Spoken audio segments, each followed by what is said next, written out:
Good morning, my wayward witches, and welcome back to Sacred Space. This year I created 3 new playlists. One is quick tips for daily practices, the other is witchy basics and concepts based on my practice and views, and the last is broom closet magic. This video is the first in my Wayward Witch basic shares.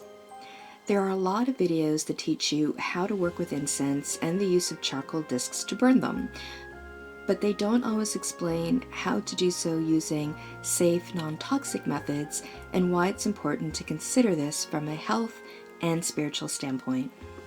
The first thing I want to chat about is why we burn incense.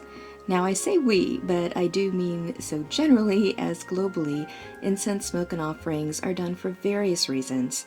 In my own lineage alone, there are different times, ways, and types of offerings made.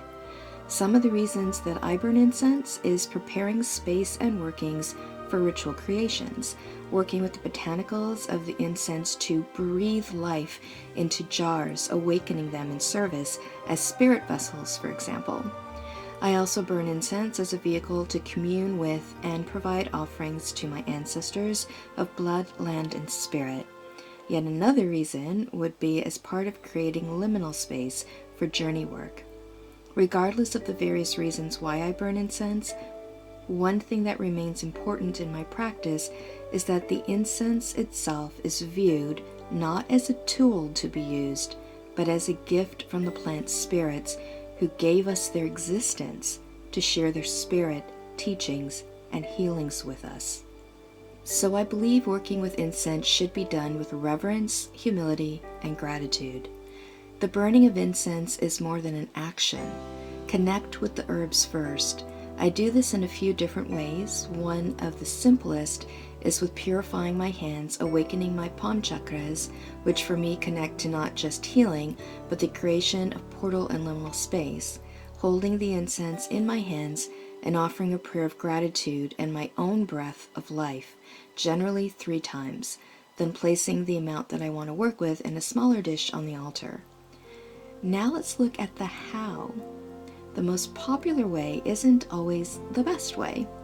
I'm speaking of the very popular quick lighting incense discs that are readily available and in almost every how to burn incense video that I've come across on YouTube. They actually do a really great job explaining how to burn them, but what needs to be considered is what exactly are you burning? How it affects you, your environment, sacred space, and the incense that you place on it.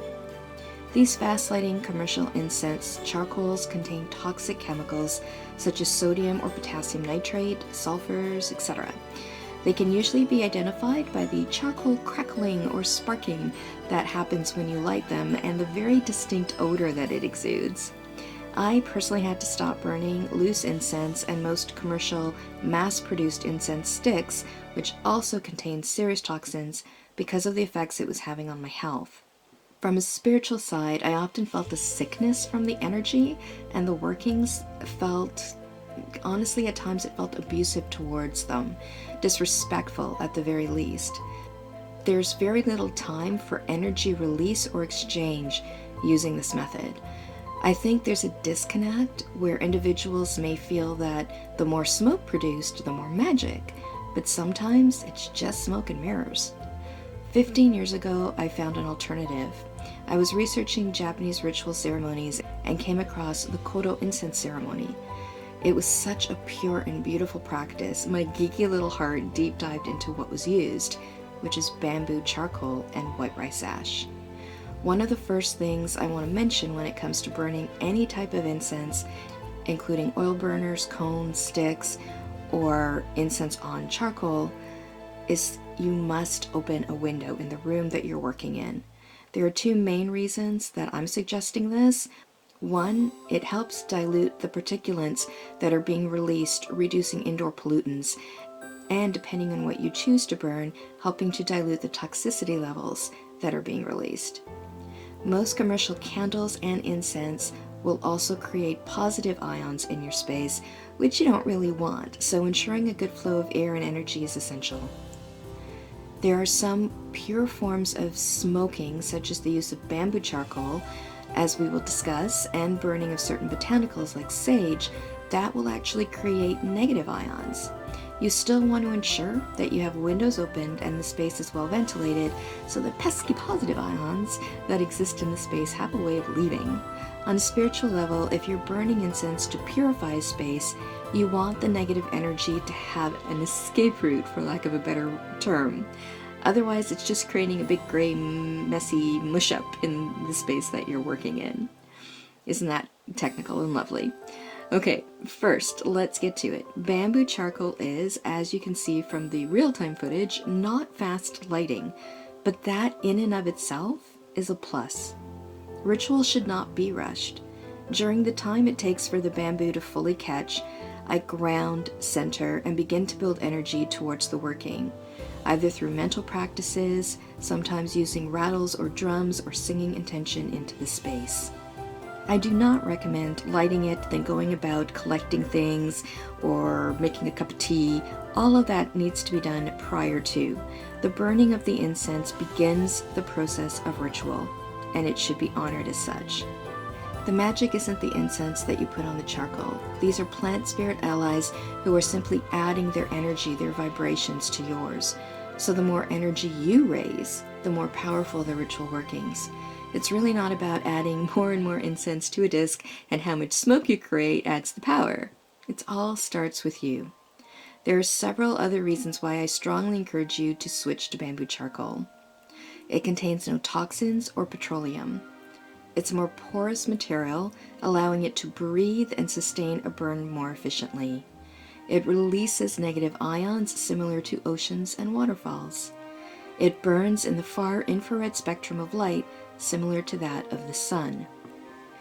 Now, these benefits can and do translate into your ritual workings. For example, the benefits of charcoal releasing negative ions, similar to oceans and waterfalls. Well, this reduces stress and helps you remain calm, centered, and focused. It improves sleep, helping you release your mind to astral or meditative work. It boosts immunity and shields against EMFs. Now, this may be a tricky one to translate to spirituality, but it can illustrate a protective and shielding quality. Now that is very spiritual. The benefits of far infrared rays and how that translates to ritual, well, it increases energy both within yourself and the resins on it. It detoxifies your body and therefore your energies both within your physical temple and your spiritual temple. It improves circulation of energy within you and of the energy of the resins released on it. Another thing that I learned about the Kodo ritual is the importance and benefits of what you place the ash in and how you actually burn the incense. Most individuals place their charcoal discs on salt or sand.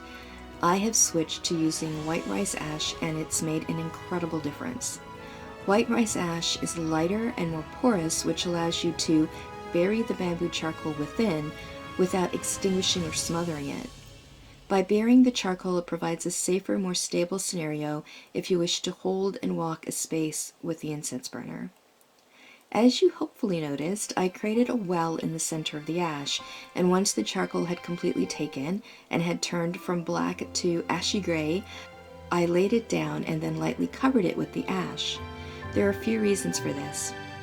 Resins and herbs are generally burned when placed directly on charcoal discs. You can smell it. But by burying the charcoal, you are placing the resins on the heated ash rather than directly on the charcoal. The result is a slow release of the powers of the resins without as much burning. It's more respectful to the botanicals offered. It's a cleaner, healthier offering to spirit, and you end up using less incense. The process may take more time, but isn't your practice worth the investment in time? Isn't your deities or ancestors worth those types of offerings as well? As bonus content for my Patreons, I've added a one-sheet summary of these benefits of bamboo charcoal and white rice ash for their Book of Shadows. I do want to state this video isn't sponsored. I'm truly an advocate for making the switch. It's a healthier, more sustainable option on many levels. If you already use bamboo, I'm curious if you use the white rice ash and if you use the cover over or burial method. I also encourage you to research the Japanese Kodo incense ritual. It's truly a beautiful process to watch. I myself do not do a traditional kodo ceremony, but I'm grateful for the charcoal the Japanese export so that I can have a safe and spiritual way of burning my own incense in my own rituals. All of this said, I am as much a girl of science as I am spirit. In fact, once upon a time, I believed they were one and the same, and our witchy and shamanic ancestors knew this. So it's important to consider scientific research as well. I mentioned at the start of the video that a lot of commercial incense contain toxins. These can affect health issues both in the short and long term. I've added 2 scientific articles in the description below. If you're interested on these topics, please take a peruse. Before I go, I also wanted to mention there is actually a charcoal-free way of working with incense, and I have been trying to get my hands on one of these beauties for my own practice. It's using something similar to an oil burner, but it has a strainer or mesh that sits on top and then is heated from below by a flame. If you'd like to see another video with great suggestions on incense working and a demonstration of this device that I'm speaking of, please head over to Bex's channel at The Witch's Cookery and view her video, Green Witch Guide to Burning Herbs, Smoke Cleansing, and Scent Magic. It's part of her hashtag 21 Days Till Yule, Day 9, so you can also find it on that playlist on her channel. I am, however, also going to post it in the description below. There are times it just has to be incense, but for other workings, I do also make my own intentional sprays, which I absolutely love. So if you do have sensitivity to smoke for health or other reasons, there are still ways to bring in the plant spirit ally vibrations to help with your workings. Please let me know if you like this Witchy Basics series and any topics that you might want me to consider making in the future. For now, have an amazing day till we meet again in the Ritual Apothecary. Many blessings from me, Kayla Alyssa, your Wayward Witch.